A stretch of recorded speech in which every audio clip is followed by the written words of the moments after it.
마이크로 보기에 의심스럽지만은 이해를 해주십니다. 본당에 들립니까? 들립.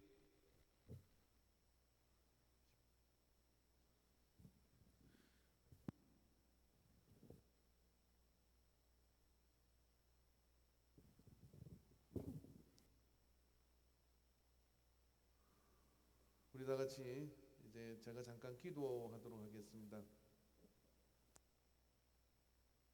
오늘 우리에게 난생 처음 야외 예배를 드리는데 또 주차한 가운데서 이 예배 가운데 영광을 받아주시고 우리가 하나님의 은혜를 사모하고 또 그 사모하는 마음을 가지고 이 시간 말씀에 또한 더 집중할 수 있도록 인도해 주시옵소서. 주께서 우리 가운데 함께 하심을 감사드리며 예수님의 이름으로 아멘. 예, 할렐루야. 예배당이 없는 자연석에 나와서 를 드리게 듣는 일이 있습니다. 예수님과 함께 다니는 그 시간들은 아주 위로되었습니다. 왜냐하면은 예수님과 함께 하는 그 모든 곳에서는 기적이고 또 놀라운 일들이 언제나 따라다녔기 때문에 그렇습니다. 그 놀라운 일들의 극치는 죽은 자도 일으키는 그런 예수님의 능력을 그들은 보게 된 것이죠. 그러다가 예수님께서는 십자가에 달리시고 또 고난 죽으심으로써 그들은 갑자기 초라모 골고다에 매달리게 되고 또 완벽한 죽음을 그를 따라가는 사람들은 굉장히 혼란에 빠지게 되었을 것입니다. 예수님께서 나는 죽고 3일 만에 다시 살아날 것이다. 그렇게 말씀을 해 주셨음에도 불구하고 그 예수님의 말씀을 그렇게 현실적 예수님 앞에서는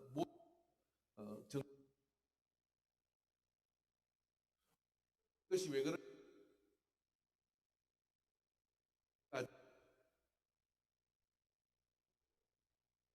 그런가는 집행하기 위한 로마 그리고 또 그 사형의 제사장 가야바와 그 측근에 있는 제자들과 모든 사람들이 완벽한 예수님의 죽음을 목격하게 됩니다. 예수님께서 십자가에서 6시간 동안 달렸어서 육체적 죽음을 확인하게 되죠. 이 육체적 죽음이라는 것은 지금의 기록된 말씀들을 통하여 의사들이 고정해보면 그 의학적으로 가능 그런 증명 가능한 그런 과정을 입증하는 의사들의 증언들은 많이 있습니다. 그리고 예수님께서는 또 정신적으로도 여러 가지 어려움 속에 있어서 아버지여 내용 아버지 어째 나를 버리시나이까라고 그렇게 고백하며 그의 모든 정신 상태가 굉장히 힘든 무력과 그리고 또한 정지 상태에 들어가는 그런 정신적인 끝남을 이야기해 주고 있습니다. 또 영적인 상태에 있어서도 아버지의 내용을 부탁하나이다라고 그렇게 고백하며 그런 영적 상황에 있어서도 그런 어떤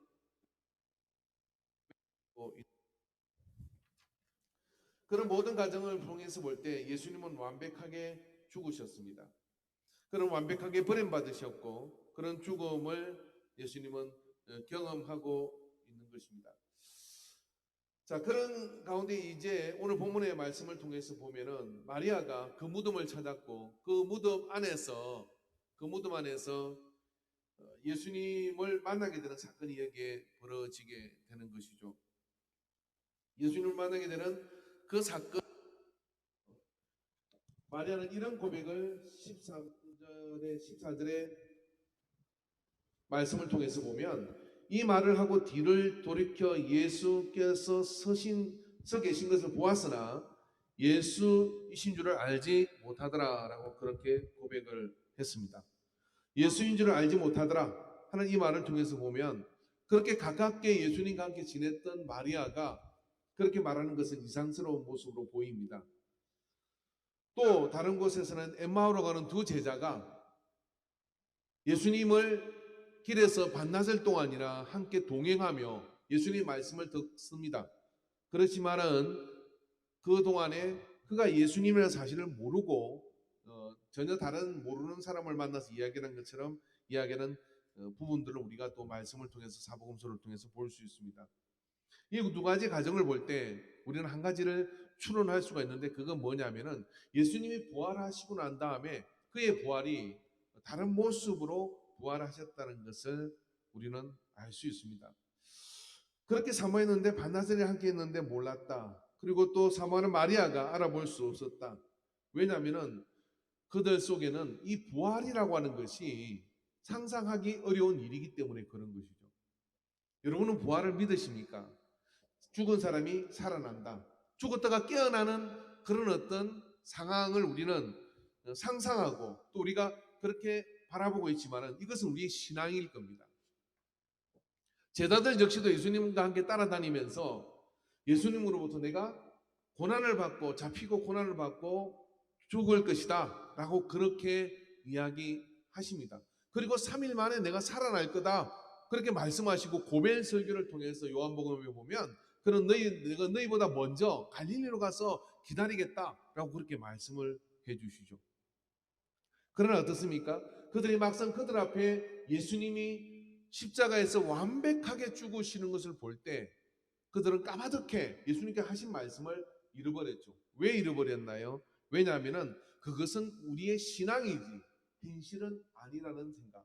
또 신앙이라고 하는 믿는다고 이야기를 하지만 그게 현실적 죽음으로 완벽한 죽음으로 우리 앞에 벌어지게 되었을 때 제자들 앞에 그런 상황이 펼쳐지게 되었을 때 그들은 거기서 부활을 상상조차 못하는 것이죠. 그렇기 때문에 예수님이 부활하셨지만은 제자들은 예수님을 믿지 않습니다. 그리고 그의 영이 왔다라고 생각을 하죠. 예수님께서 이렇게 말씀하십니다. 모인 제자들의 무리 가운데 부활하신 예수님께서 나타나셔가지고 야 영은 살과 뼈가 없다. 여기를 만져봐라. 내가 살과 뼈가 있지 않느냐 라고 이야기하며 또 다른 곳에서는 먹을 것을 가져와라 라고 얘기하며 육신을 가지고 부활하신 예수님이 당신을 입증해야 되는 서글픈 현실이 벌어진 것이죠. 여러분, 여러분의 아들이 군대 나갔다가 아니면 또 여러 상황 속에서 전사 통보를 받았는데 갑자기 살아왔다고 생각을 해보세요. 얼마나 그 가슴이 놀랍고 그 기쁨이 가득 차겠습니까? 그러나 몇몇 제자들은 그 말을 믿지 않고 예수님이 그렇게 말씀하셨음에도 불구하고 어떻게 생각하느냐면 나는 못 믿겠다라고 그렇게 얘기하는 도마와 같은 그런 제자들도 있었습니다. 그와 같은 많은 것들이 우리에게 한 가지 질문을 던지게 되는데 그것은 뭐냐면은 부활이 신앙일 수는 있습니다. 부활이 다시 태어난다고 하는 것, 죽었다가 살아날 수 있는 세상에 별일도 다 있으니까 그런 일이 있을 수 있겠다라고 생각을 하는 수준에서 그리고 또 그렇게 신앙적으로 마치 세상 사람이 그건 신앙이야 라고 이야기하는 것은 네가 그 믿고 싶은 그 마음을 가지고 그렇게 될 것이라고 생각하는 것이지 현실은 아니잖아 라고 이야기하는 것처럼 그런 딜레마 속에 이들이 있었던 것이죠. 그러나 예수님께서 실제 살과 뼈를 가지고 그리고 완벽하게 모든 사람들 앞에 공개적으로 죽으신 다음에 다시 살아나셔서 그들 앞에 40일 동안 계속해서 나타나시며 그들과 함께하는 상황이 그들 앞에 벌어질 때 이제 이것은 더 이상 신앙이 아니라 현실이 되어버린 겁니다. 신앙이 아니라 그것은 팩트이고 현실이 되어서 그들 앞에 있을 때 그들에게 이것은 다른 충격과 새로운 예수 그리스도의 부활을 통하여 새로운 삶의 지평이 열리는 강력한 에너지가 된 것이죠. 부활이 신앙이 아니라 현실이고 그것은 사실일 때 여러분 오늘 아마 오후 예배가 이제 없는데 집에 돌아가셔서 부활이라는 영화를 한번 보시면 좋을 것 같습니다. 작년인가요? 그 몇 년 전에 개봉한 이 부활이라는 영화는 우리에게 다른 각도의 어떤 그런 시선을 던지고 있습니다. 예수님의 사형 집행을 집행했던 백부장이 주인공이 되어서 그의 눈앞에서 완벽하게 죽은 예수가 제자들에 의해서 부활되었다고 하는 이야기를 듣고 누가 거짓 소문을 퍼뜨린다는 이것을 입증하기 위해서 명령을 받아 그 부활의 가짜 소문의 진원지를 찾아가는 그런 추적을 시작하게 됩니다. 그런 추적을 하다가 결국 거기서 누구를 만나게 되느냐면 부활하신 예수님을 만나게 된 것이죠. 부활하신 예수님, 저들의 신앙은 헛것이고 저들의 신앙은 잘못된 것이라고 입증하기 위해서 찾아가던 이 백부장이 자기 손으로 똑똑히 예수가 십자가에서 죽는 것을 본 이 백부장이 시퍼렇게 살아계시고 그리고 또 제자들과 함께 있으면서 손에 못자국을 보여주는 예수 그리스도를 만나는 순간 그가 가지고 있는 모든 세계관이 바뀌어버린 것이고 또 그가 가지고 있는 모든 생각들이 다 바뀌어져서 결국 백부장의 자리를 버리고 예수님을 쫓아 따라가는 초기 그리스도인이 되는 그런 어떤 역사로 이 영화는 마무리를 짓고 있습니다. 그렇습니다. 초대교회가 이토록 강력한 헌신과 이토록 강력한 그런 믿음을 가지고 살아갈 수 있는 방법은 그 원동력은 무엇이었을까요? 그것은 바로 부활의 믿음, 이 부활이 현실이 된 사건이죠. 그래서 고린도전서 15장 5절부터 6절의 말씀에 보면 바울은 이 고린도 교회를 향해서 그 말씀을 전가하실 때 게바에게 보이시고 후에 12 제자에게와 그 후에 500여 형제에게 일시에 보이셨나니 그 중에서 지금까지 대다수는 살아있고 어떤 사람은 잠들었으며 라고 이야기를 합니다. 이야기는 어떤 이야기냐면 바울이 고린도 지역의 복음을 전하기 위해서 그 고린도 지역의 사람들을 설득하기 위해서 하는 강력한 이야기는 이것이었던 것이죠.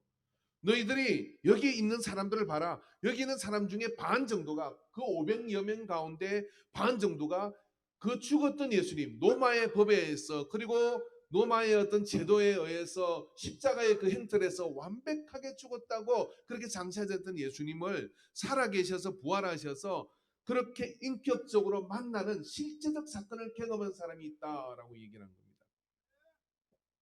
아멘. 이 실제적 사건을 경험하는 이 사람들이 정인이다라고 얘기하는 것이죠. 예를 들어 지금 제가 지금 예배를 드리고 있는데요.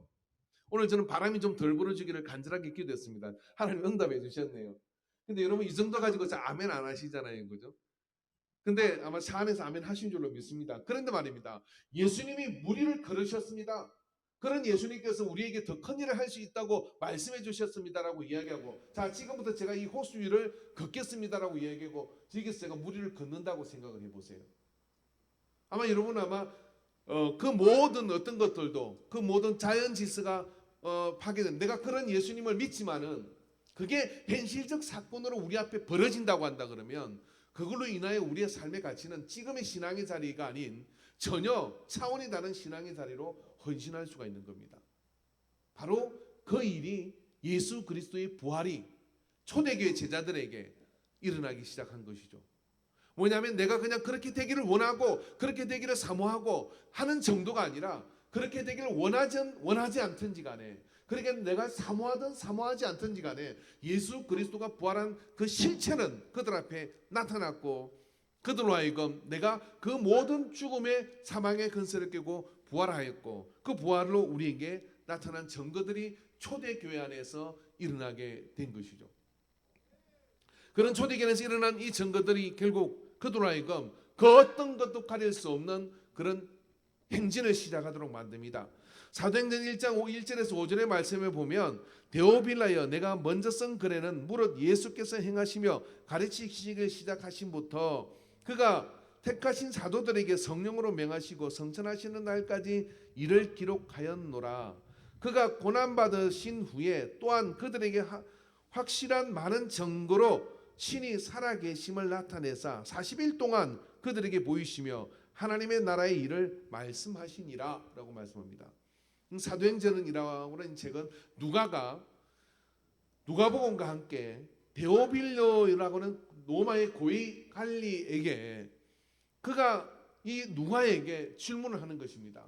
야, 네가 믿는 신앙이 그 다른 신앙과 다른 게 뭐냐라고 물을 때 바로 이 누가는 이 예수님께서 내가 믿는 신앙은 그 예수님이 말씀하신 대로 죽으셨을 뿐만 아니라 그가 살아나신 것을 많은 사람들이 목격을 했다. 그리고 40일 동안 그가 성천하실 때까지 하나님의 나라에 대해서 말씀해 주셨다라고 하는 것이 강력한 누가의 이 데오빌라라고 하는 예수 믿지 않는 사람에게 증거할 수 있는 그런 발판되고 근거가 되고 증거가 되는 그런 어떤 이야기였습니다. 그 이야기로부터 시작해서 그는 누가복음을 통하여 예수 그리스도가 어떤 분이신지를 조명하고 이 복음서를 쓰게 되는 것이죠. 자, 우리의 모든 신앙의 출발은 각기 여러 가지 어떤 그런 것들이 우리에게는 존재할 겁니다.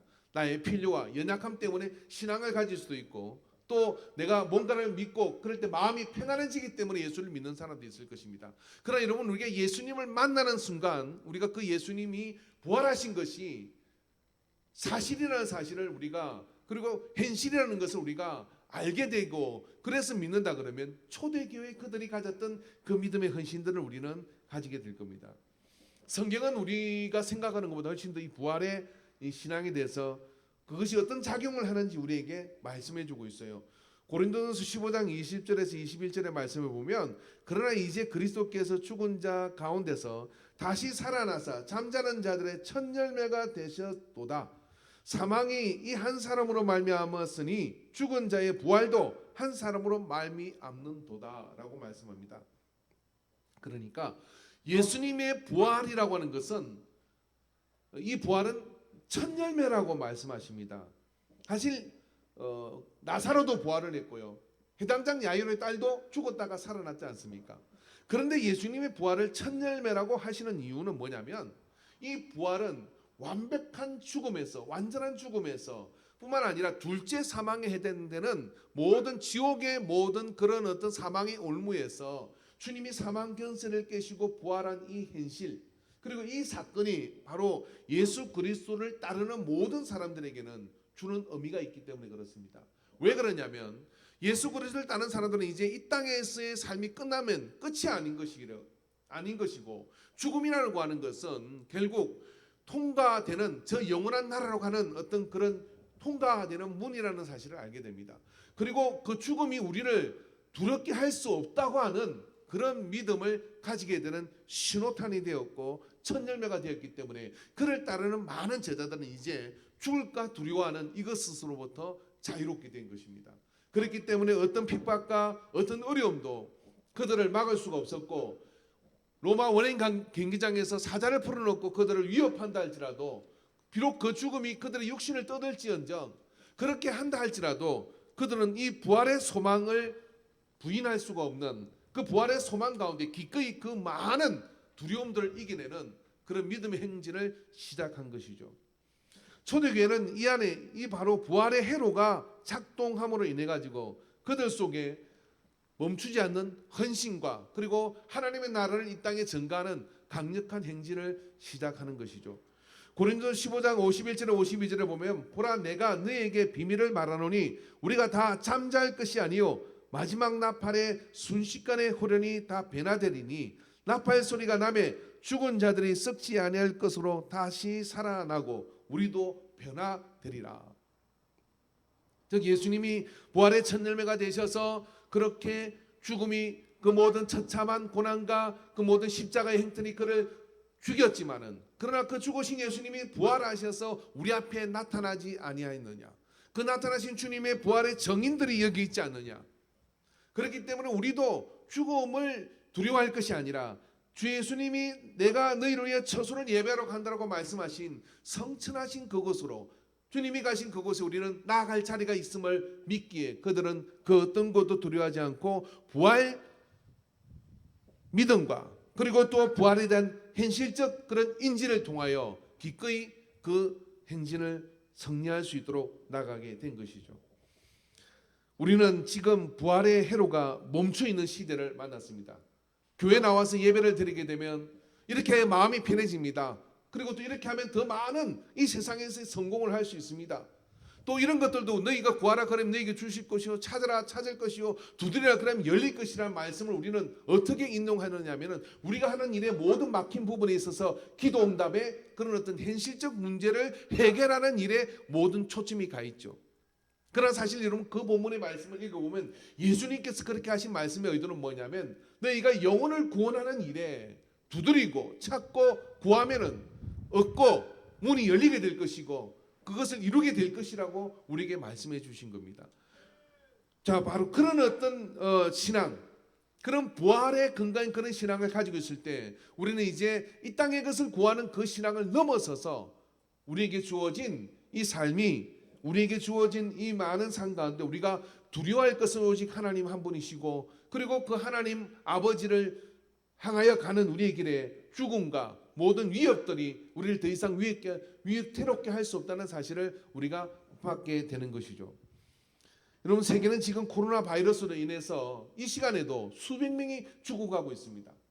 우리는 또 이 바이러스 때문에 지금 본당 안에서 예배를 드리지 못하고 차량으로 예배를 드리는 이 초유의 사태를 우리는 지금 직면하고 있어요.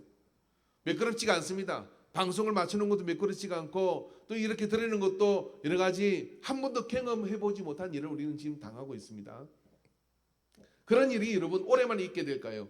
정말 그런 일이 있지 말아야 되는데 세계적인 어떤 그런 전염병을 연구하는 사람들은 이런 일이 자주 반복될 것이고 이것이 또 세계적 현상으로 일어나게 되는데 인류의 이 질병을 치료하는 속도나 그걸 예비할 수 있는 어떤 그런 의학적 지식들이 이 질병이 바이러스가 퍼져가고 또 발생하는 그런 어떤 속도를 따라잡지 못한다고 얘기를 합니다. 여러분, 그런 가운데 올해는 우리가 이런 가운데 많은 것들을 피하고 그래도 대한민국은 그런 가운데 여러분 우리가 그나마 이 정도 유지했다 그러면 그래서 이제 100조 이상의 그런 자금을 투자하고 그렇게 했습니다. 내년에 또 이런 일이 있으면 여러분 또 100조 그렇게 투자할 수 있는 것입니까? 또 그 다음에도 이런 일이 있으면 여러분 어떻게 되겠습니까? 여러분, 전 세계가 이런 일들을 여러분이 이제 자주 경험할 거라고 이야기를 합니다.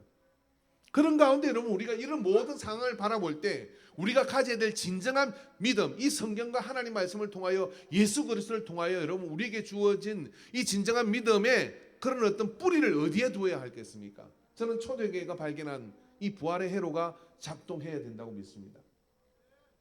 그래서 여러분 이 초대교회가 그런 어떤 위협과 그런 열악함 속에서도 무려 100여 년 동안이나 지하에 불을 파고 카타콤이라는 그런 곳에서 저들의 신앙을 지켜냈고 그 핍박이 AD 5세기까지의 그 핍박을 그들은 기꺼이 이겨내면서 복음의 꽃을 피워내는 일을 해냅니다. 여러분, 그 당시 그 사람들의 평균 수명이 짧아서 오래 살지 못한 것이 아니라 그게 열악한 환경과 그리고 그 핍박과 그런 어려움 때문에 30 내지 40을 넘지 못하는 그런 어떤 기한밖에 살지를 못했다 그래요.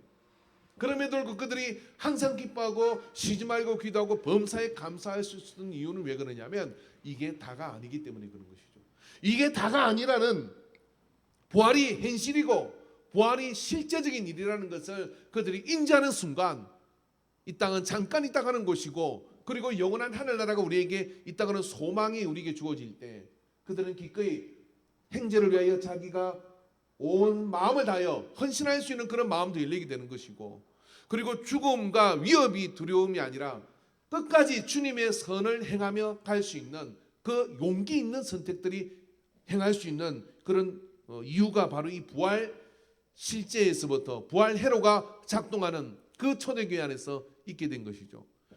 여러분, 우리에게는 인류는 이제 더 이상 더 많은 서로 인류애로 서로를 돌보는 것을 요구하고 있습니다. 그러나 여러분, 이런 많은 것들이 위협되고 우리 주변이 위협될 때 그렇게 계속 해가는 것이 굉장히 어려울 수 있습니다. 그러나 그때가 바로 우리에게는 부활 회로와 그리고 부활에 대한 확신을 가지고 내가 이 잠깐 있는 이 땅 산 가운데 하나님의 뜻을 행하고 살다 가겠다고 하는 그런 믿음의 거룩한 결단들을 가지고 부활의 실제적 피부로 와닿는 그 상황을 우리가 인지하고 나간다 그러면 인류는 그 모든 어려움으로부터 이겨나가고 또 하나님의 역사를 이루어갈 수 있는 그 통로가 열리게 될 것입니다. 오늘 우리 한 권사님이 기도를 해주셨는데 사실 여러분이 다 아는 것처럼 어려움이 있지 않았습니까? 제가 개인적으로 이번 주가 기도입니다라고 한 권사님 그렇게 말씀을 드릴 때 한 권사님은 제가 힘들어서 못할 것 같습니다라고 이야기하지 않을까 그렇게 생각을 했습니다. 그러나 해야지요. 그러면 우리에게 이 부활절날 정말 부활의 소망을 보여주는 그런 기도를 가슴을 올리고 하나님의 보좌의 문을 여는 그런 기도를 오늘 우리가 드리게 된 것을 하나님께 감사를 드립니다. 우리 한 권사님이 용기와 그 믿음을 이렇게 가지게 됩니다. 저는 장례를 치르고 또 그런 어떤 일들을 해나갈 때마다 제게 참 특별한 은혜들이 점점 더 크게 주어지는 것을 느낍니다.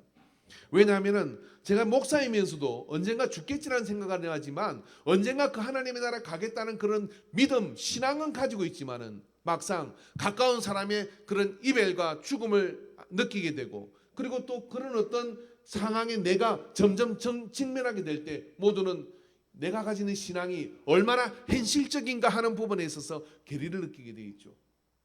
그렇지만 장례를 계속 치르는 과정 속에서 그 죽음이라는 것이 결국 어둡고 칙칙한 것이 아니라 부활의 소망을 가지고 있는 자에게는 언젠가 가는 그 길이, 바로 그 건너편에 있는 그 길이 우리에게는 훨씬 이 땅보다 나은 소망이 있는 길이라는 것을 보게 할 때, 우리가 이 땅에서 그런 믿음을 가지고 우리가 현실을 직면하게 될 때 우리가 무엇 때문에 울어야 되고, 무엇 때문에 즐거워야 되고, 무엇 때문에 기뻐야 되고, 무엇 때문에 우리가 하나님께 영광을 돌려야 될지가 정해지는 그런 단조로운 믿음과 그리고 선명한 그런 선택의 저울이 세워지게 되는 것을 느낍니다.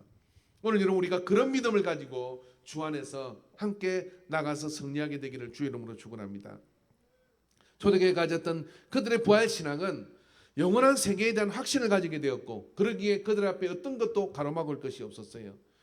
또한 순교와 죽음은 영생으로 가는 절차였다고 생각했기 때문에 그들에게는 그 모든 위협이 오히려 영광을 돌리는 이유가 되어버렸습니다. 그리고 소망, 인생에 대한 소망의 기준이 다른 곳에 있었죠. 2020년 우리가 초유의 사태를 경험하고 있고 암울한 어떤 그런 현실들을 경험하고 있습니다. 오늘 이 인광의 넓은 마당에서 여러분, 우리가 좀 복잡스럽기는 했지만 차로 모여 함께 예배를 드리고 한 자리에 모이게 된 것은 하나님께 영광을 올려드립니다. 저는 개인적으로 예배당의 자리 중에 이 자리를 제일 좋아합니다. 여기 이렇게 나와서 저 넓은 들판과 그리고 또 이 주변에 있는 모든 부분들을 이렇게 바라보면서 이 들녘이 영혼을 사모하는 사람들로 가득히 채워지게 하는 되기를 원하는 기도를 자주 올립니다. 그래서 이 자리에 서서 하나님 말씀을 같이 선포할 수 있는 것 하나님께 감사를 드립니다. 그런데 여러분, 우리가 이보다 더 넓은 영적 지경을 바라보고 부활의 신앙으로 2020년을 살아야 할 것입니다. 이 부활의 신앙, 이 부활의 현실적 그런 감각으로 우리가 우리의 삶에 주어진 부분들을 대면하고 나간다 그러면 우리 앞에 그 어떤 것도 가로막을 수 없고, 우리 앞에 그 어떤 것도 우리를 두렵게 할 수 없는 그 은혜가 우리 안에 임하게 될 줄을 믿습니다. 여러분, 우리의 모든 삶 가운데 부활의 회로가 작동하여서 부활은 신앙의 단계를 넘어 그저 우리가 그렇게 되기를 바라는 어떤 그런 마음의 위안의 차원을 넘어서서 부활은 2000년 전에 현실이었고, 그리고 그 현실은 오늘 우리에게도 이제 우리가 부활하신 예수님을 만나고 있지는 못하지만은 말씀을 통하여, 그리고 또한 우리에게 여러 가지 주변에 있는 그런 어떤 죽음의 현실들을 직면하면서 부활의 신앙이 더욱더 강력해져서 현실적으로 그 부활의 신앙을 가지게 될 때 우리에게는 더 큰 하나님의 역사를 이룰 수 있는 은혜를 열어주실 줄로 믿습니다. 기도하겠습니다. 사랑의 하나님 아버지, 오늘 우리에게 이 예배를 통하여 주님 앞에 나갈 수 있는 은혜를 열어주시는 것을 감사합니다. 주께서 우리 가운데 함께 하셔서 우리의 모든 행편과 처지를 아시지요. 여러 가지 다양한 어떤 그런 행편과 처지가 있지만은 이 부활절 날 우리가 함께 마당에 모여 예배케 하시는 은혜를 감사합니다. 우리의 마음 안에 부활이 아득히 먼 그런 믿고 싶은 신앙이 아니라 이제 현실이 되게 하여 주시옵시고, 그 현실적 회로와 감각이 살아나서 하나님께 영광을 올리게 하여 주시옵소서. 그런 부활의 현실된 그런 사람의 담대함을 가지고 이 험악한 세상, 여러 가지 바이러스가 넘쳐나고 또 도처의 전쟁의 위협이 있는 이 상황 속에서 믿음을 지키고 사는 빛이 되고 소금이 되는 승리하는 삶을 살게 하여 주시옵소서. 오늘 아버지 하나님, 부활절을 맞아서 거룩한 행진을 하여 이 주차장에 모이고 또 본당 안에 모여서 또 혹은 온라인으로 예배를 드리는 모든 우리 예배자들을 기억하여 주시옵시고 하늘의 능력으로 붙잡아 주시옵소서. 그래 아버지 하나님, 그 모든 위협 속에서 믿음을 지켜내는 우리가 되게 하여 주시옵시고 부활의 산 소망을 가지고 아버지 하나님, 우리에게 주어진 삶을 겉들이 살아 보이는 그 믿음의 자리에 서도록 우리를 인도하여 주옵소서. 동행하심을 감사드리옵고 예수님의 이름으로 기도하옵나이다. 아멘.